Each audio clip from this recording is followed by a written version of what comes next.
Item of business is consideration of Business Motion 24452 in the name of Graham Day on behalf of the Bureau setting out changes to this week's business. Could I call on the Minister to move the motion? Move, Presiding Officer. Thank you very much. No members indicated they wish to speak on the motion. Therefore, the question is that motion 24452 be agreed. Are we all agreed? Yes. We are agreed. I just note, colleagues, that we've just added the motion of no confidence. I will take the vote on the motion of no confidence immediately following the debate, and there'll be a 5-minute division when I call that vote. So that'll be around 4:05 this afternoon. Now, the next item is a statement from the First Minister, Nicola Sturgeon, on COVID-19, reflections and next steps. I would encourage all members who wish to contribute to press their request to speak buttons, and I call on the First Minister, Nicola Sturgeon. Presiding Officer, this will be my final full parliamentary statement on COVID before Parliament rises for the election. And of course, as Richard Holloway has just noted in his thoughtful and moving remarks, today marks exactly 1 year since the country first entered lockdown. A year ago today, we all felt scared and uncertain. We did not know exactly what lay ahead or how long it might last. But we did know we had to come together to save lives, and I know I will never be able to adequately express the depths of my gratitude for all the sacrifices that have been made by so many over the past year. Today, I want to reflect on the anxiety, isolation, loss and grief that have marked the past 12 months. But I also want to acknowledge the compassion, solidarity and love that has brought hope and light to these darkest of times. Before I do any of that, though, I will, as usual, give an update on today's figures. The total number of positive cases reported yesterday was 495.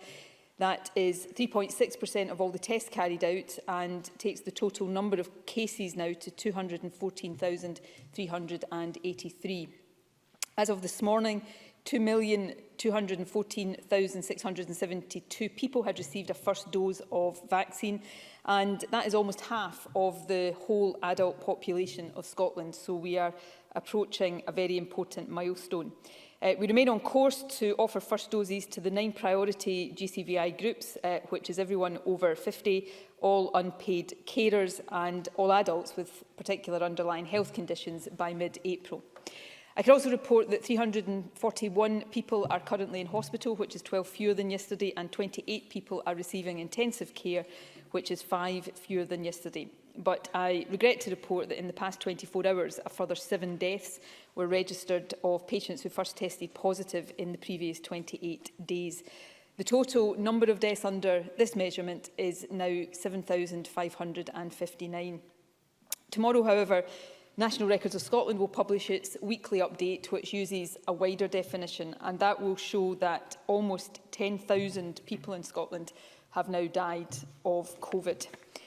Every single one of those deaths is, of course, a tragedy. Each one has left a gaping hole in the lives of the people who loved them, and yet again today I want to pass on my condolences to all those who are grieving. Yesterday, I met with representatives of families bereaved as a result of COVID, and I want to pay tribute to their strength and resolve. In that discussion, I acknowledged, as I have done before, that the Scottish Government did not get everything right in our response to the pandemic. I don't think any government did. It is vital that we reflect on that and that we learn lessons from that, which is why I also confirmed that establishing a statutory public inquiry will be a priority for this government if we are returned at the election. Returning, though, to this sad anniversary, today has been designated a National Day of Reflection, and I know many people will be thinking about those we have lost during the year, whatever the cause of their death. Earlier today, I stood with others to observe a minute's silence. That silence was, I know, observed by many thousands across the country. Later this evening, Scottish Government premises and many other public buildings across the country will be lit up in yellow. The Scottish Government is also helping to fund the creation of a national memorial garden in Pollok Park in Glasgow as part of an initiative led by the Herald newspaper. And we have also confirmed today that we will support COVID community memorial projects in locations across the country. Artists from Green Space Scotland will work with community groups, faith groups and those hit hardest by the pandemic to develop projects such as commemorative gardens, memorials and public artworks. These acts of collective remembrance are especially important because one of the cruelest aspects of this pandemic has undoubtedly been its impact on our ability to grieve. It is, of course, a natural human response when someone we love dies to gather together with others to mourn our loss and to celebrate their life. The fact that this shared and important ritual has not been possible has, I know, been an additional source of grief for many during this most difficult of years. So I hope that today's day of reflection and the memorials that communities will plan will help. They are a way in which we can begin to pay those we have lost the tribute that they deserve. Of course, today is also a time to mark the sacrifices that so many people have made over the past 12 months. Many of us, I know, will be thinking especially today about our health and care workers. We've been reminded once again just how much we owe to their dedication, expertise and compassion. And I am acutely aware that no words of thanks can ever be sufficient for the service that has been given over the past year, but I'm sure I speak for everyone, not just in Parliament, but across the country, in stressing again how deeply grateful we are for everything they have done and indeed continue to do. Other public servants have also played a crucial role. Our police officers and their support staff have enforced tough restrictions proportionately and sensitively. Our teachers and all those who work in schools have done an outstanding job in difficult and regularly changing circumstances.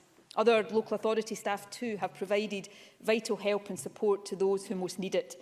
And in some cases, for example, the speed with which they help to protect homeless people, they've provided us with really valuable lessons for the future. I also want to pay tribute today to Scotland's diverse business community. Many companies have met specific needs relating to the pandemic. At the start of the pandemic, for example, some distilleries started making hand sanitizer. We've also been able to develop a PPE supply chain in Scotland which did not exist before the start of the pandemic. And virtually all companies have gone to immense efforts to create safe conditions for staff and customers. They have supported home working for employees, complied with regulations which have often stopped them trading normally. And they've shown a sense of social responsibility through all of the concerns that have been faced about their own businesses. Now, the Scottish Government has and will continue to do everything we can to support the business sector. But I know that this has been the most difficult year that many employers and their workforces have ever faced. And again, I'm immensely grateful for all of those efforts. I'm also grateful to Scotland's faith groups who have helped their communities and found new ways of reaching out to their followers. I'm pleased to confirm today that from Friday, collective worship will again be permitted in groups of up to 50 if the premises can support such a gathering with appropriate physical distancing. This is an important change, and I hope that it will be especially welcomed as we head towards important religious festivals over the next few weeks. Community groups and third sector organisations have also rallied round, helped by the support of hundreds of thousands of people across the country. In fact, the great outpouring of community spirit that we have seen has really been a source of light in an otherwise dark year. Last March, when we launched the Scotland Cares website to help find roles for people who wanted to volunteer, that site received more than 80,000 sign-ups. And of course, there are many more people who might never have registered formally as volunteers, but who have gone out of their way to support others, helping out with shopping, calling on friends and neighbours who needed company, providing essential care for those in need. I think all of us have really struggled in the past year with the paradox that this virus has created. We've had to stay physically apart from each other, from those we love most, at a time when we have never needed each other more. None of us, though, should be surprised that this year has been filled with difficulty and anxiety, and for too many people with grief. But I think we can and should also take some heart from the extent to which it has also been filled with compassion and love.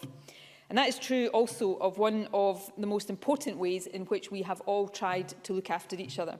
By sticking to incredibly tough rules and restrictions, all of us have helped to save lives. We have helped to keep this virus under control.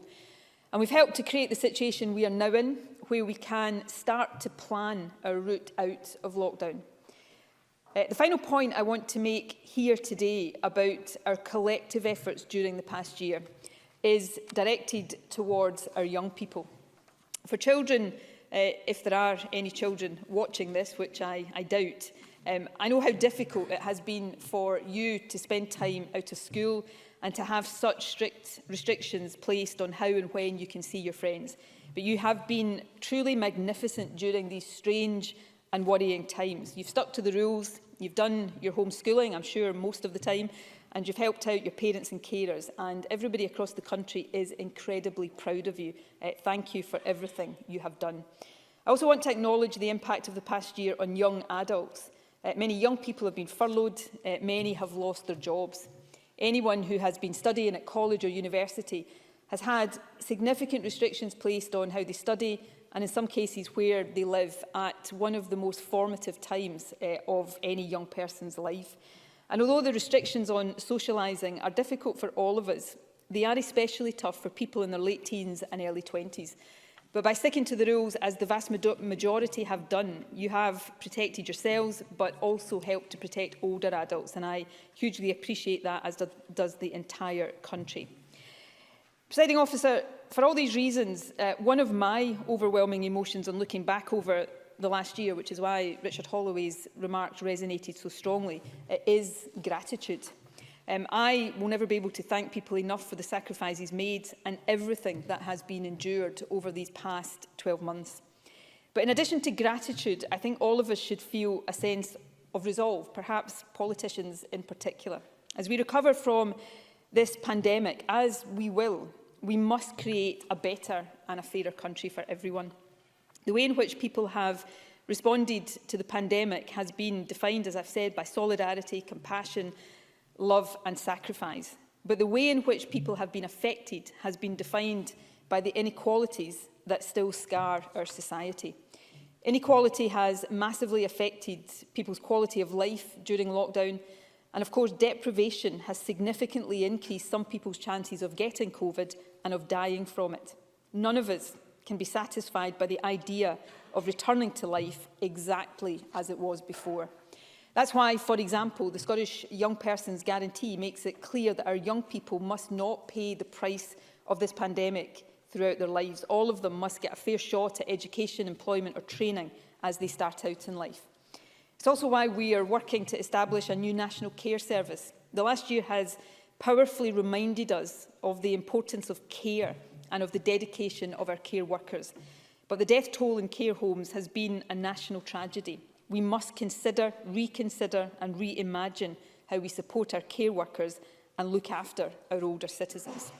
We must also learn other lessons from this pandemic, and that does include reflecting on our mistakes, the timing of the first lockdown, the decision to ease travel restrictions during last summer. But it also includes ensuring that we are prepared for future public health emergencies too. And more generally, there is, I think, a lesson for all of us in never ever seeing any change that we want to make as unthinkable or unachievable. The past 12 months have shown us that when it's necessary, human beings can achieve quite incredible and extraordinary things. Scientists across the globe have developed vaccines at record speeds. Testing infrastructures have been established literally from scratch. People have changed their behaviour and their way of life at a moment's notice to protect and care for each other. Now, the conditions that the next Scottish Parliament faces will, I hope, be nothing like the ones we've encountered and endured in the past year.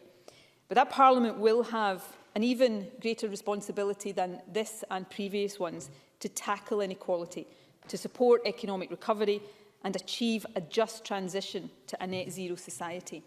And if we, all of us, can summon just some of the urgency, resolve and solidarity we have shown in the face of the virus and bring that to bear in tackling these big issues and others, then I hope we can ensure that we don't simply return to normal, that instead we create a better and fairer normality for the future.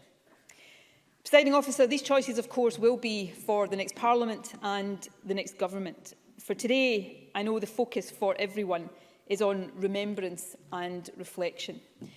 But since this is the last time that I will speak about COVID in this chamber before the election, I do want to say a few words about the weeks ahead. COVID updates will obviously be much less regular during the pre-election period, but the government will still be monitoring the pandemic constantly. I will be doing so on a daily basis and taking and announcing decisions as required. That's vital because although we can now see a route out of lockdown, difficult judgments do continue to lie ahead. In the past 3 months, we've significantly reduced the number of COVID cases in Scotland. We know that the vaccination programme is now reducing deaths, and recent research gives us confidence that vaccination will reduce transmission rates. That opens up the prospect, the fantastic prospect, that we can come out of lockdown on a sustainable basis. Indeed, I can confirm that from 6 p.m. tomorrow, the Western Isles will move from level 4 restrictions to level 3, the level that currently applies to Orkney and Shetland and some of Scotland's other islands, and that reflects their success in reducing transmission in recent weeks. Across the country, during April, we hope to reopen parts of the economy, with more retail services reopening on 5th April and a full reopening of shops on the 26th. We hope that hospitality will start to reopen on the 26th of April as well, and that travel restrictions in mainland Scotland will come to an end on the same date. And of course, above all, we hope to see all children back in school after the Easter holidays. And of course, we also look forward to it becoming easier for all of us to meet up with each other again, particularly loved ones, initially in outdoor settings, but then we hope indoors as well.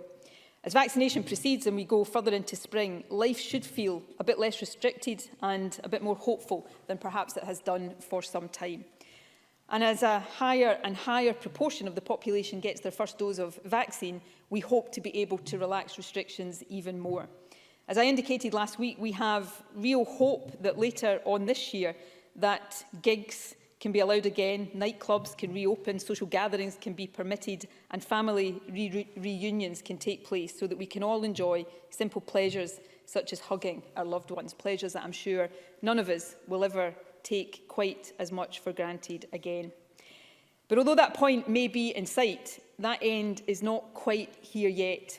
At the moment, hundreds of people are still getting this virus every day in Scotland. It is still highly infectious and it is still dangerous, including to many younger people. And of course, many countries across Europe appear now to be on the brink of a third wave.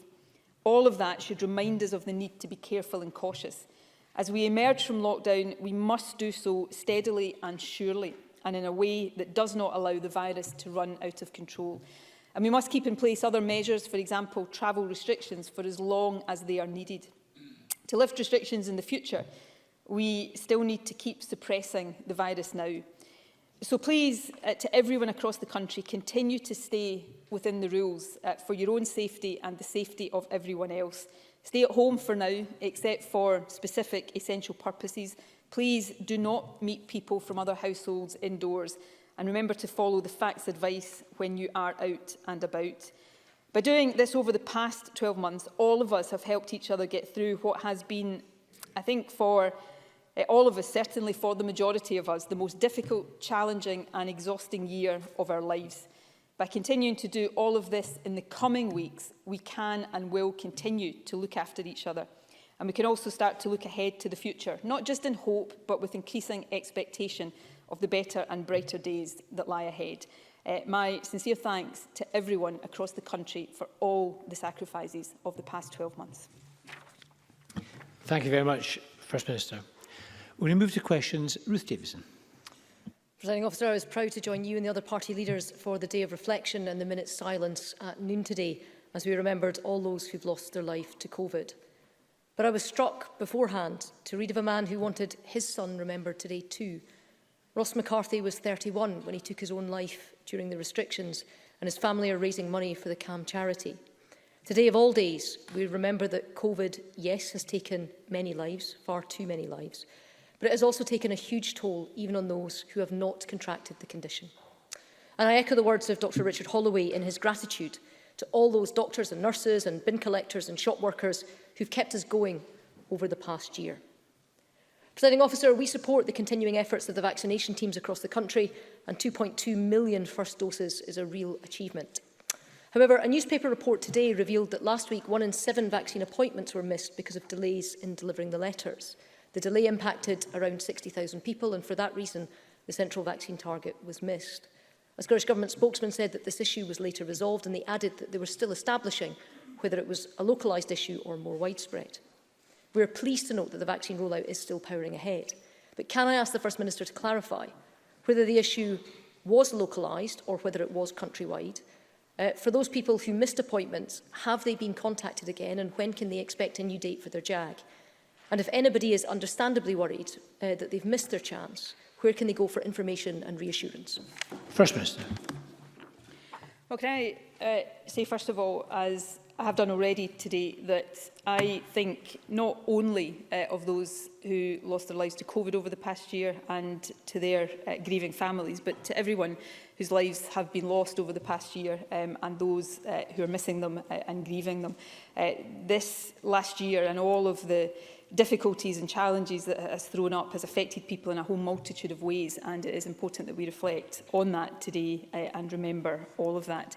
The vaccination programme is progressing extremely well. If I cast my mind back to the turn of this year, I was optimistic about the speed and the scale of the rollout of vaccination, but I would, I think, have been sceptical if you had told me then that we would have reached quite so many people as we have now. So I want to put on record today my thanks to everybody in the central team, but all of the vaccinators and teams across the country who are responsible for that success. When we implement a programme of this scale and at this speed, it is inevitable, unfortunately, that there will be glitches and things that do not go as well as we want, and that is true of the scheduling, printing and posting of letters associated with the programme. We are aware of issues with the delivery of appointment letters in the early part of last week. We are still trying with National Services Scotland and Royal Mail to understand all of the detail of that, but I have been given an assurance that the issue has been resolved. I want to apologise to anybody affected. There were around 60,000 appointments last week that were not attended. We are closely monitoring day-to-day uptake versus projections and trying to make sure that we understand the reasons why people may not be attending for appointment. Undoubtedly, last week that would have been partly down to the issue with letters, but there will also be other issues. We, for example, were concerned last week, although I think those concerns have not materialised, about the publicity around the AstraZeneca vaccine and the impact that might have, and we're working on these issues all of the time to make sure people are coming forward for appointments and are being supported to do so. In terms of rebooking, the process to rebook any appointments that weren't attended last week is underway, and that will be done as quickly as possible. And of course, people are able to telephone the helpline on 0800 030 8013 if they have any issues that they wish advice or support on. Thank you. And ask Sarwar to be followed by Willie Rennie. Presiding Officer, a year since Scotland went into the first lockdown, almost 10,000 of our fellow Scots have lost their lives, and my thoughts are with all their families. This past year has been tough for us all. We've been distant from loved ones, unable to share good moments, but hardest of all, unable to grieve together. We are all indebted to those heroes on the front line who have helped save lives and those who kept our country running. There is finally some hope, and we will get through this. Can I share the comments made by both Ruth Davidson and the First Minister to send gratitude to all our citizens across the country for their sacrifices? We can't return back to normal after this pandemic. I hope we are all united on that. While there is optimism and hope again, there is a creeping rise in cases in some parts of Scotland, and we must avoid a potential third wave. Our test and protect system will be absolutely crucial to that. So does the First Minister have confidence that Test and Protect finally is robust enough to avoid another lockdown? First Minister. Test and Protect is robust and has been robust since it was established, and Test and Protect has played a vital role in trying to break chains of transmission, minimise the spread of the virus and undoubtedly will have helped to save a large number of people from contracting the virus, and as part of that will have saved lives. And I'm grateful to everybody working across that system. Test and Protect is a vital part of our defence and our response, but as I have said all along, it is not our first line of defence against the virus. The first line of defence against the virus is still all of us in the precautions and mitigations that we are being asked to take. And increasingly, of course, the most important line of defence against the virus is the vaccination programme. Test and Protect is there. It does a good job. It will do a good job. We will support it with the resources it needs to operate at the level that is required. But all of us will help Test and Protect if for the time being we continue to abide by all of the rules and restrictions and make sure that we're playing our part, just as everybody has done so well over the past 12 months in keeping the virus under control. This is, above all else, and has been every day of the last 12 months, a collective effort. We all have our part to play, and each one of us must continue to play that part as we steer our way through and hopefully soon out of this. Nobody wants to go backwards, but we should look across Europe right now with concern at what is happening there. Vaccination rates are obviously higher across the UK than in many other European countries, but nevertheless that third wave looks to be starting again. And we cannot be complacent about that here. This is and remains an infectious virus, so we have to be cautious and we have to take all of those precautions. If we continue to do that, I remain, as I said last week, hopeful that we might be on that final straight back to normality. But the worst thing we could do is entertain any complacency about that, and I hope and expect that nobody will do so. Thank you. Willie Rennie, to be followed by Alison Johnson. It was the little things, the things we took for granted, that I think we now miss most. Hugging your mum, walking in the mountains, coffee mornings, and my wife's Zumba class. The fabric of a liberal society has been locked up in a cupboard, but there was pain too. The long-awaited hip operation or the cancer not detected until it's too late.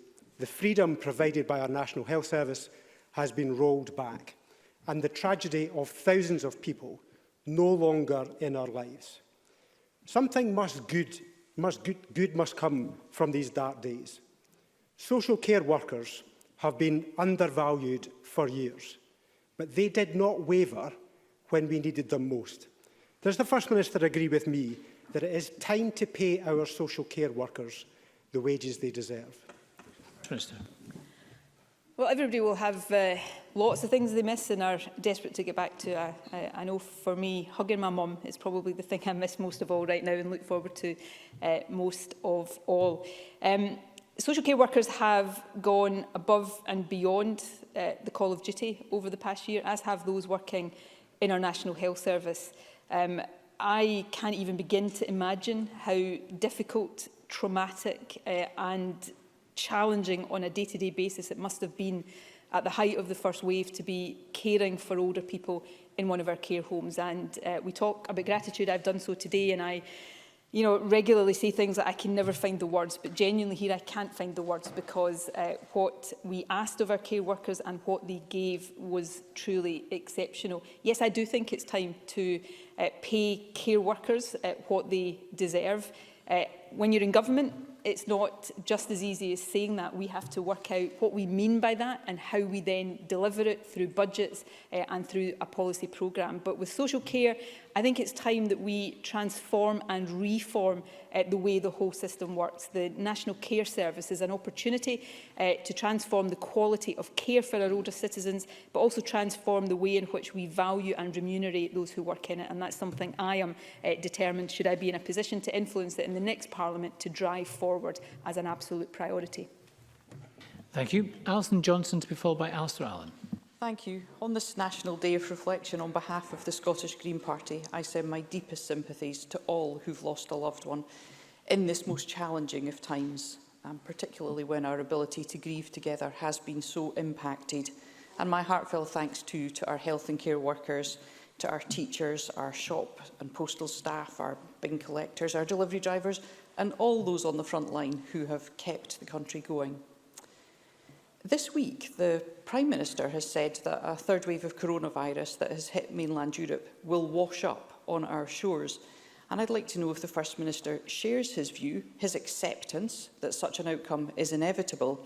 And I'd like to understand what progress the Scottish Government has made in urging the UK Government to tighten border controls. First Minister. Well, let me make 2 points about the prospects of a third wave. First is we cannot stand and guarantee that that will not happen here. This is an infectious virus, and I think one of the many things we've learned over the past 12 months is that just wishing away the virus or hoping or saying that we don't want a further wave or a further lockdown doesn't bring any of these things into reality. We've got to act in a way that minimises the chances of a third wave. That involves all of us doing things domestically, making sure we are cautious as we come out of lockdown, making sure we continue to comply with rules and restrictions for as long as necessary.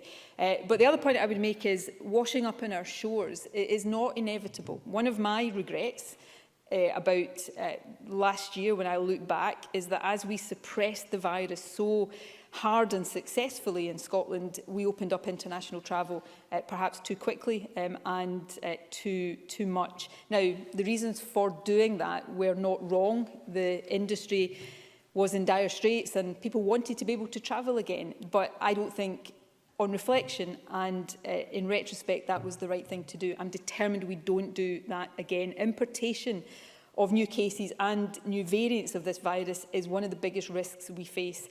We have continued rules in place for managed quarantine of people coming in directly to Scotland.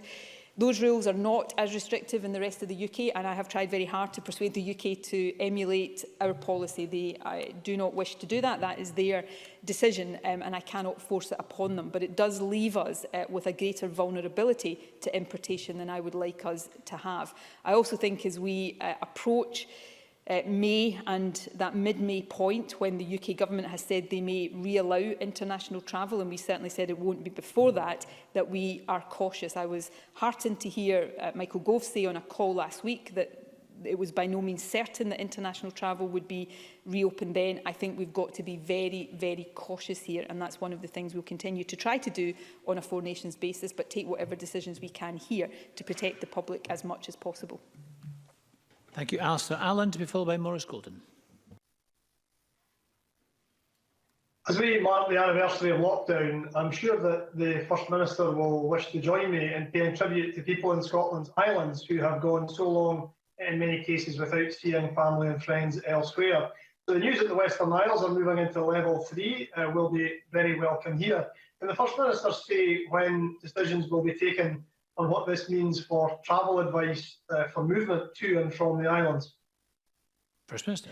As I said last week, we will have discussions with island authorities over the next few weeks to come to a view on whether or not island communities, when the rest of the country at the end of April hopefully comes down into level 3, our island communities want to stay there, or as the data would probably justify, go down to level 2 at that stage.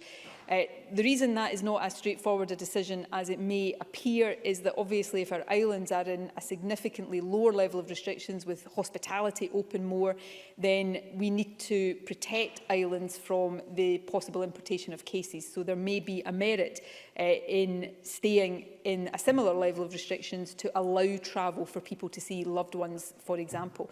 So we will have those discussions and come to a conclusion on that over the next few weeks. And of course, we will report that as we make and announce the decision about whether we are moving forward, as I hope we will be, with the easing up of restrictions that I set out to Parliament last week. But I would take the opportunity to pay tribute to those in our island communities.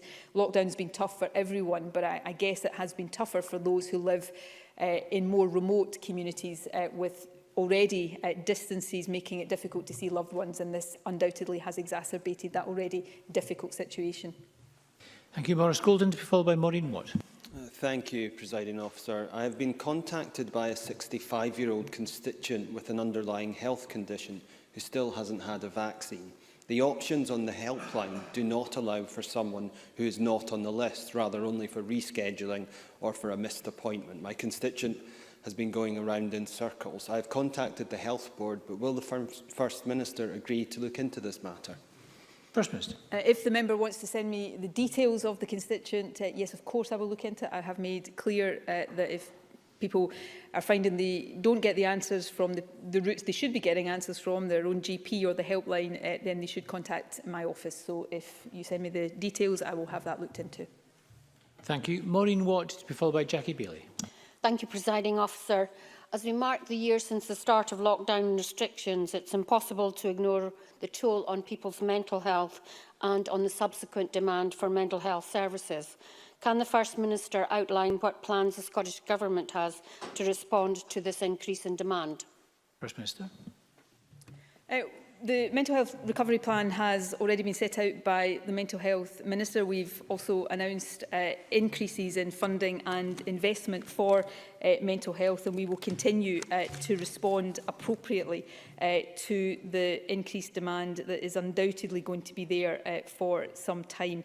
The mental health support, I think, is one of the many ways in which the legacy of this pandemic will live with us for a long time, and there is a real obligation on the part of government to make sure that we are responding appropriately, and it's a priority that we acknowledge and are determined to take extremely seriously. Can I take the opportunity, if this is Maureen Watt's last contribution in Parliament, as it may or may not be, to wish her well in her retirement. Maureen is a long-standing friend and colleague of mine who has made an outstanding contribution to the Scottish Parliament, and she will be greatly missed by all of us. Thank you. Can I call Jackie Bailey to be followed by Bruce Crawford? Businesses in my community have struggled during the pandemic, and they've been grateful for rates relief. Many of us across the chamber asked for and welcomed the extension of relief for 21-22. But I'm told that businesses have until the 31st of March to apply, or the relief may well be lost in the new year. The window to apply is effectively 1 week. Will the First Minister recognise that this is too short a time frame and allow some flexibility in the application period by at least a month so businesses do not lose out? First Minister. Well, firstly, I think we should all encourage businesses, as I think most businesses do for obvious reasons, to apply timorously for the support that is available so that that support can be got to them as quickly as possible. We have tried to be as flexible as possible with all of these support schemes over the course of the pandemic, and I will raise the point with the Finance Secretary, who I'm sure will reply in more detail. Thank you. Bruce Crawford, to be followed by Annie Wills. Thank you, President Officer. First Minister, travel restrictions have been a vital component in controlling the spread of COVID-19. I was very concerned, therefore, over the last weekend. Constituents contacted me alarmed about the number of day visitors, motorcyclists and motorhomes appearing in places like Callander. I also know, First Minister, there will come a time, hopefully not far off, that visitors will welcome, very welcome back to my fabulous Stirling constituency. However, in the meantime, a stay-at-home order remains in place, and only from the 2nd of April does it become stay local. Therefore, First Minister, what more can be done to strengthen the crucial messages around travel restrictions to allay the fears of my constituents and stop the spread of COVID? First Minister. Well, it's a really important point. I think all of us are frustrated by the inability to travel across local authority boundaries to see loved ones. I know I feel that, and I think everybody does. So we look forward to the point where we can start to ease those travel restrictions across mainland Scotland. But right now, these restrictions are in place for a purpose, and I think it is incumbent on all of us to make sure that we articulate that message and urge people to abide by those restrictions. Right now, we're asking that no one travels for any reason other than essential purposes and should stay within their own local authority area. As Bruce Crawford says, we hope to lift the current stay-at-home rule on the 2nd of April. Initially, though, although we hope for no more than 3 weeks, that stay-at-home will be replaced by guidance to stay local and a continued legal requirement in level 4 areas for people not to travel outside their own local authority area unless for an allowed reason will remain in place. We'll be ensuring that our marketing and messaging emphasise this message, particularly over the forthcoming Easter holiday period, but it's important that we all take the opportunity to reinforce that. And in what may become a theme today, I suspect this is Bruce Crawford's last contribution to this Parliament before he retires. Bruce has also been a valued colleague and a great friend of mine since I was a Wayne, so I'm going to miss him I'm going to miss him dearly. It's hard to imagine this Parliament without Bruce Crawford, but I wish him all good wishes for his retirement, and I look forward to seeing him in some campaign trail somewhere or other very soon.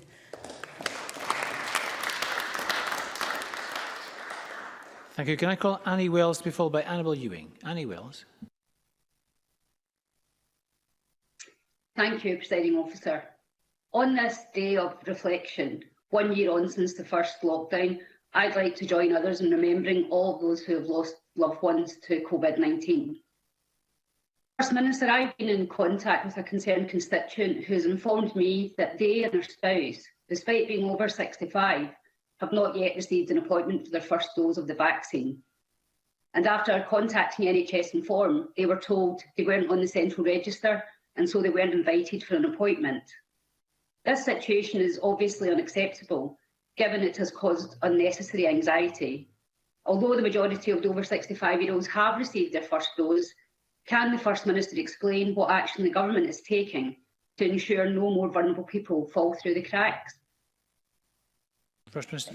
Nobody is going to fall through the cracks, and I would ask Annie Wells to recognise that people are working really hard and delivering exceptional success in this vaccination programme. If people are waiting for appointments, it's not deliberate, it's not because people have wanted them to fall through the cracks. Some of the cases that have been sent to me directly, and this is not an attempt to say it's anybody's fault, but it has often been administrative problems, that maybe somebody has recently changed GP and the address hasn't been updated and there's an explanation, and when we are made aware of these cases we take the necessary steps to fix them, and that will be the case. Nobody is going to be left behind in this vaccination programme.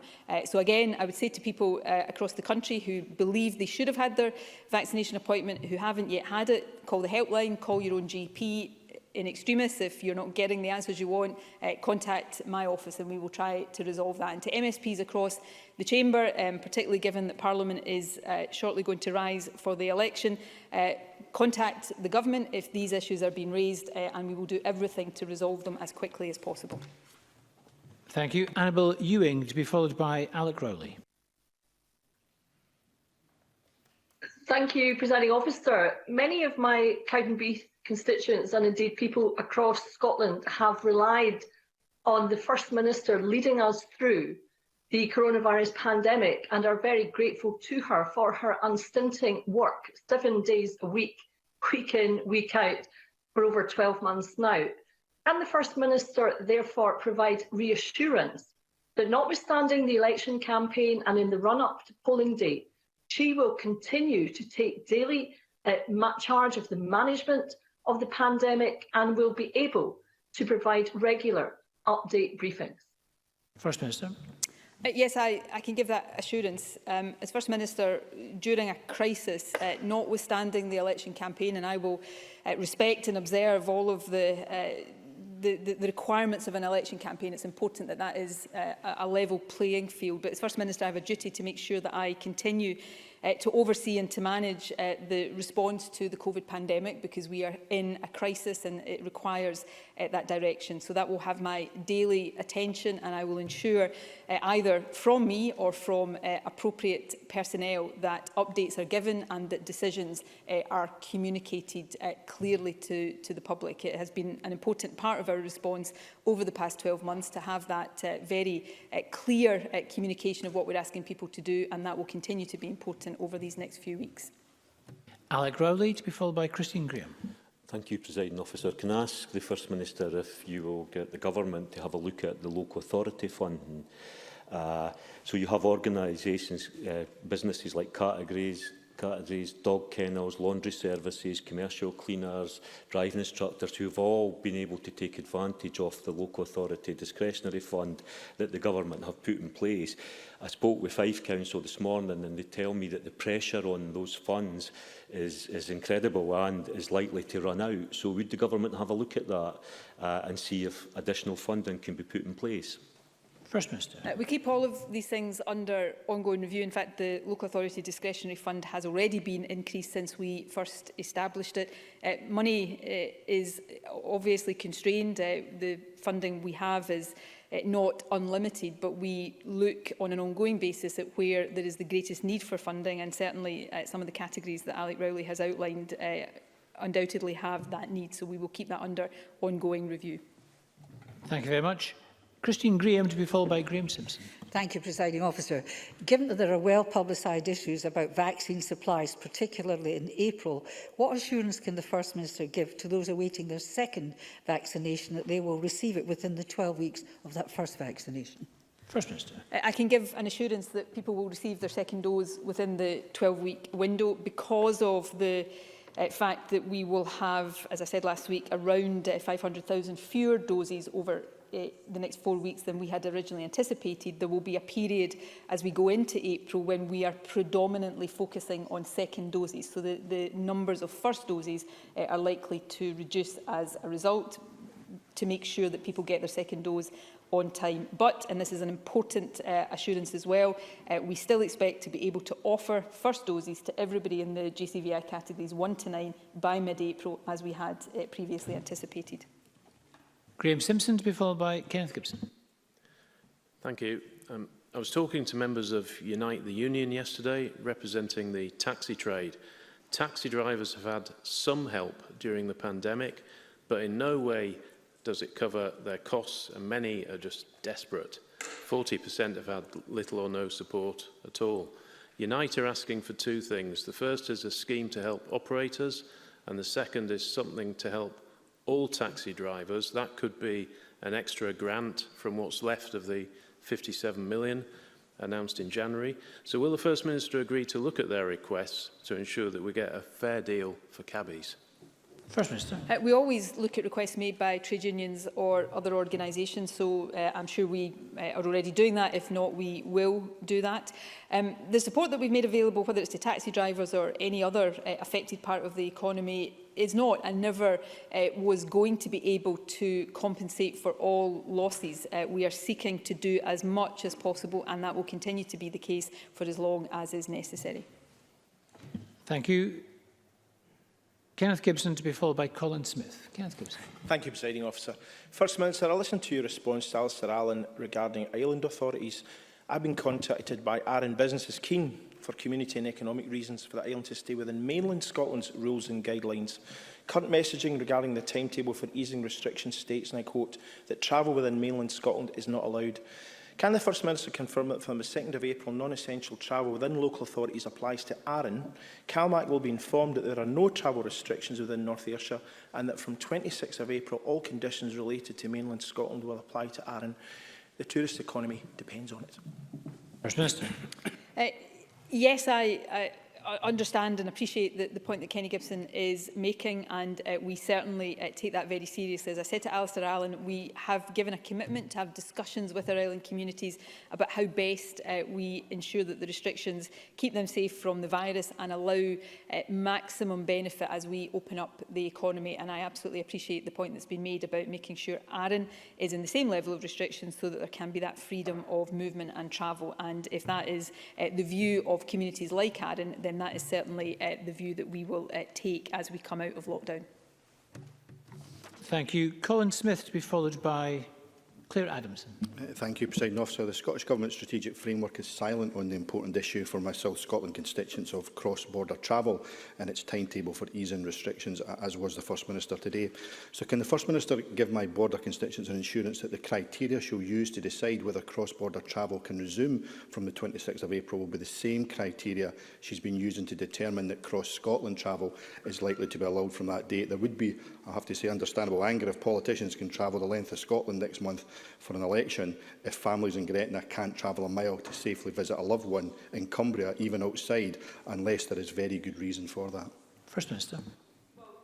I would hope all politicians are really responsible in what they choose to do over the next few weeks. But if I can point out to Colin, to the member, that I was not silent about cross-border travel. I stood here last week and said that we hoped to ease the restrictions in cross-border travel on the 26th of April, but because of the different factors we have to take into account, we would finally confirm that during April, and if we didn't do it on the 26th of April, we would do it as soon as possible after that. Obviously, or I think it's obvious, those decisions depend, yes, on prevalence and incidence of the virus within Scotland, but they have to take account of prevalence and incidence of the virus in other parts of the UK as well.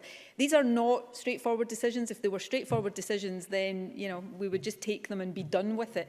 We're trying to keep people as safe as possible from a virus. I have no interest in, without good reason, stopping people travel to see their loved ones within Scotland or in other parts of the UK. This is about trying to continue to suppress a virus as we vaccinate more people so that we don't have, to the extent that we can avoid it, more and more people dying from this virus as we had over the past 12 months. And I would ask everybody to remember that, to be as patient as possible, and I would ask politicians to continue to lead by example. Claire Adamson, to be followed by John Scott. Thank you, Presiding Officer. Many of my constituents in Motherwell and Wishaw will be carrying out vital roles as unpaid carers in supporting vulnerable friends, neighbours and family members. Can I ask the First Minister of the Scottish Government is promoting information around vaccines for unpaid carers so that people who may not have realised they're eligible are encouraged to come forward, and also those who may not have identified as unpaid out, as they may also be eligible to come forward for vaccine. First Minister, did you get enough of that to answer? Do you want me to ask? We will soon see whether I got enough of it to answer when we determine whether the answer bears any relationship to the question. I think Claire Adamson was asking about unpaid carers and their access to vaccination and what we're doing to try to promote take-up. We launched on, I think, the 15th of March, the system for unpaid carers to register to receive the vaccine, and we're currently running a national marketing campaign, mainly via digital channels, press and radio, to make sure unpaid carers are aware of that and what they need to do. All carers in touch with local carer services have also been contacted to encourage them to register, and national carer organisations have also contacted carers on their list. Carers are able to self-register either online or through the national helpline, and while carers identified through GP and social security data have already received a letter with their vaccination appointment, others can access the helpline. So hopefully that answers Claire Adamson's question, but if there was any parts of it that I didn't hear so have not answered, she can write to me later on and I'll make sure an answer is provided. Thank you very much. John Scott, to be followed by Stuart McMillan. Thank you, Presiding Officer. The First Minister is aware of the continuing anxieties and tensions within our communities resulting from vaccination anxiety, the worry about appointments, delay for other illnesses and the lack of contact with friends and loved ones. Mental health issues are emerging and will continue to grow inevitably for some time yet. Social work services and other third sector agencies will be at the front line in dealing with this growing problem.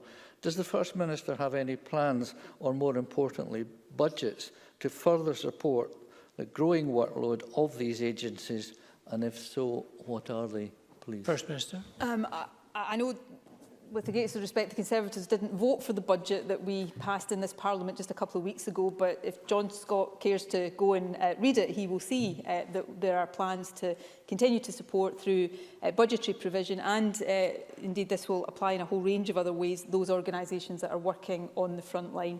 That is important to do from a monetary point of view, but of course all of us owe these organisations a great debt of gratitude for the ways in which they have supported communities across the country each and every day of the past 12 months, and this government will continue to do everything we can to support them in every way possible. Stuart McMillan, to be followed by Mark Ruskell. Thank you very much, President Officer. Access to the internet and digital services has been crucial in keeping family, friends and colleagues connected over the past year. However, the introduction of the crucial measures to control the spread of the virus also shone a light on the digital divide, and the Scottish Government's investment in digital inclusion was therefore welcome. Can the First Minister provide an update on support that the Connecting Scotland programme has provided to date, and what plans does the Scottish Government have to enable more people to get online? First Minister. The Connecting Scotland programme was set up specifically in response to the pandemic. It was intended to provide digital devices, data, training and support to those who need it most to get online. We initially planned to provide 9,000 people at clinical risk from COVID with a device and a connection to get online, but those plans have significantly scaled up since then. And I'm pleased to say that over the past year, we have now delivered over 35,000 devices to people at clinical risk of COVID, families with children and isolated older and disabled people. And the third stage of this programme has now started and is backed by over £48 million and is intended to support 60,000 households to get online by the end of this year. Thank you. Mark Ruskell to be followed by Miles Briggs. Thank you. Some people will have been faced with impossible choices during this pandemic, such as a decision to go to work to earn enough money to eat, or to stay at home and self-isolate. Can the First Minister ensure that any gaps in the safety net that some will inevitably have slipped through in the last 12 months will be looked at, and that we emerge from this with the strongest level of wraparound support for all people in Scotland? First Minister. I mean, I appreciate the sentiment behind that question, and I agree with it. It is quite a generic question to ask me. I'd hesitate to stand here and say that I can give a guarantee that nobody will slip through the cracks. What we are trying to do is make sure that as far as we have the ability to do so within our resources, we don't have people in the position of having to make invidious choices between going to work or self-isolating and protecting others. We've obviously established the self-isolation support grant. We've extended the eligibility for that. Mark Ruskell has rightly raised legitimate questions about whether we can go further. We've taken a number of other steps to get money into the pockets of those who need it most. So there's a huge amount that has been done and that we will continue to do. But I readily acknowledge that we have work yet to do, both to protect people from the immediate impacts of this virus, but as we come out of it, reorder and redesign how we provide support to the most vulnerable so that we lift people out of poverty and avoid those kind of invidious choices that Mark Ruskell has outlined. Thank you. And Miles Briggs. Thank you, Presiding Officer. I've raised this issue a number of times with the First Minister, but I wanted to ask again today in terms of one of the most depressing things throughout this pandemic, and that is families finding out that a power of attorney has been overruled, or in fact loved ones also finding the Do Not Resuscitate form has not been given consent. Can I ask the First Minister what investigation has taken place over the course of this pandemic into this issue? And having met with families yesterday, will she today agree to an independent investigation into these so that we can see what's happened throughout this pandemic? First Minister. I will certainly consider any investigation that is considered necessary if there are aspects of a response to this pandemic that need to be looked at. I think the best way of doing this overall, although there may be other more discrete areas of investigation that we want to pursue, but the best way overall of doing this is through the statutory public inquiry that we have already committed to. I've addressed the issue of Do Not Resuscitate on many occasions in the Chamber. It is a really important issue. We have taken steps through our clinical advisors to reiterate some of the guidance and messages to frontline clinicians. Nobody and no family should be under any pressure to sign a DNR authority that they have not fully understood or that they are not absolutely in agreement to. And I know that clinicians would not want to be in that position. So any member who has concerns being raised at them should convey those to us so that if there are issues we need to address, then we are able to do so, because we are certainly very keen and willing to do so. Thank you very much, colleagues. And that concludes our statement on COVID-19 reflections and next steps. Any members that need to leave or come into the chamber, please follow the one-way systems and make sure you wear your masks and follow the social distance rules. The next item of business